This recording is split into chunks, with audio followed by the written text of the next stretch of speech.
Coucou tout le monde, bienvenue dans cette nouvelle vidéo. Aujourd'hui je vais réaliser un petit tome, mais on va le changer un petit peu ce tome puisque j'avais envie de le changer en bonhomme de pain d'épices. J'ai choisi d'utiliser le tome de cette planche qui se cache les yeux pour faire une surprise. Je vais travailler sur du papier Nina Desert Storm et faire une mise en couleur avec les feutres à alcool. Qui dit feutre à alcool dit encre adaptée. J'ai choisi ici la Memento mais dans un coloris marron. Je vous rappelle que vous avez toutes les références et tous les liens vers les produits que j'utilise dans cette vidéo en allant consulter le blog et je vous ai mis le lien du blog bien sûr sous cette vidéo. Et je commence la mise en couleur, comme toujours, quelque chose de super simple.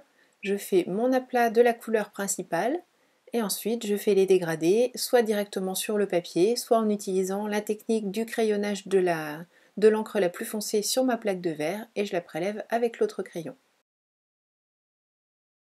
Pour les références de feutre, là aussi je vous invite à vous reporter à l'article du blog puisque je vous ai mis toutes les références, même si vous les apercevez ici, ce sera plus facile de retrouver le tout dans l'article du blog. J'ai utilisé ces couleurs quasiment pour toute la surface de tome, il n'y a que le petit cœur et la petite pièce de tissu qui est sur son pied que j'ai colorisé en rouge, mais sinon tout le reste est vraiment couleur pain d'épices.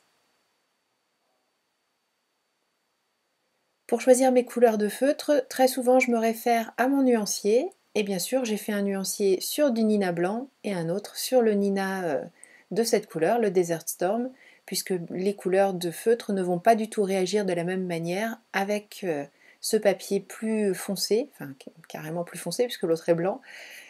C'est important de faire vos nuanciers sur les différents papiers que vous utilisez, de manière à être sûr de retrouver la tonalité qui vous intéresse, parce que ça change vraiment la donne de passer sur un papier comme celui-ci avec un coloris craft.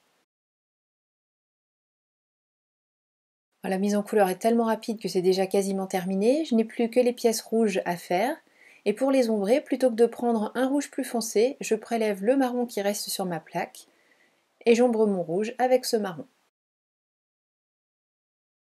Maintenant que Tom a cette jolie couleur de pain d'épices, je vais rajouter les éléments qui vont vraiment en faire un petit gâteau de Noël. En utilisant mon stylo gel blanc, je rajoute les petites décos que l'on fait sur les bonhommes de pain d'épices. Alors je n'hésite pas à passer et surtout à bien faire rouler la bille de mon stylo gel pour que l'encre blanche sorte uniformément et que ça couvre bien mon papier. Pour les petits traits sur les jambes, j'ai choisi de les faire ici. J'aurais peut-être dû en mettre, garder les ondulations comme je suis en train de le faire, mais mettre la ligne droite sur le pied. Je ferai d'autres essais, mais là j'avoue que c'est pas forcément le meilleur endroit. C'est joli, hein, mais peut-être que ça aurait été encore plus sympa de mettre les petites ondulations blanches sur les pieds. Pour le sentiment, j'ai choisi ce très joli tampon Joyeux Noël avec ses petites taches de peinture et son cadeau.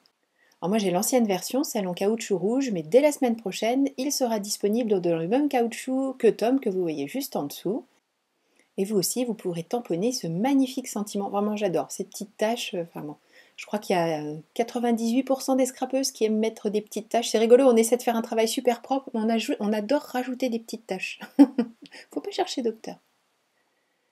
Je mets Tom sur un petit sol, parce que côté lévitation, il n'est pas spécialement doué, surtout déguisé en pain d'épices.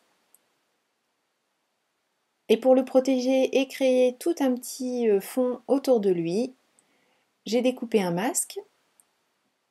Et je vais tamponner des flocons de la planche du même nom à l'aide de l'encre blanche Yeti de Lawn Fawn.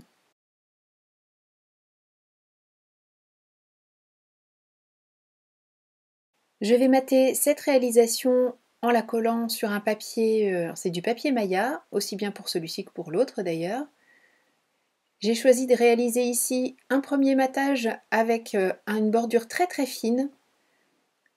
J'ai choisi du foncé pour rappeler le coloris de l'encre que j'ai utilisé pour tamponner le motif Joyeux Noël. D'ailleurs je ne vous ai pas dit mais c'est une Versamark que j'ai utilisé pour tamponner le sentiment. Et ensuite ma base de carte, toujours en papier Maya mais dans un coloris brun. Donc là j'ai pris mon petit chiffon pour éviter d'emmener toute l'encre blanche, ce serait quand même dommage. et j'ai choisi du papier brun pour rappeler cette fois-ci le coloris gâteau de Tom. Et cette carte est terminée. J'espère que cette version gourmande de Tom vous plaît. Merci beaucoup d'avoir suivi cette vidéo. Je vous donne rendez-vous très vite pour une nouvelle création. Et vous le savez, d'ici là, prenez bien soin de vous, créez et partagez autour de vous. Gros bisous. Bye bye.